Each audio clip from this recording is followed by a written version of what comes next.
Rythu Bandhu scam పై serious action plan అమలు చేయబోతుంది. కేసీఆర్ హయాంలో వ్యవసాయేతర భూములకు రైతు బంధు అందించారు. 6 ఏళ్లలో 25,000 కోట్లకు పైగా వ్యవసాయేతర భూములకు రైతు బంధు సాయం ఇచ్చారు.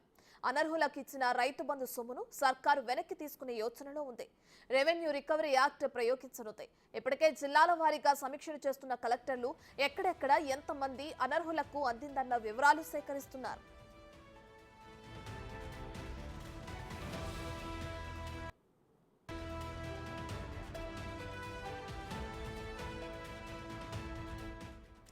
ఇప్పటికే మేడ్చల్ జిల్లాలో రెవెన్యూ రికవరీ యాక్ట్ అమలు చేస్తున్నారు.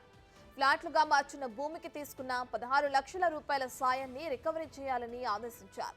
పోచారంలో వెంచర్ వేసిన 33 ఎకరాల భూమికి రైతు బంధు తీసుకున్న మోత్కుపల్లి యాదగిరి రెడ్డి వ్యవహారంపై బిగ్ టీవీ కథనాలతో కలెక్టర్ నోటీసులిచ్చారు.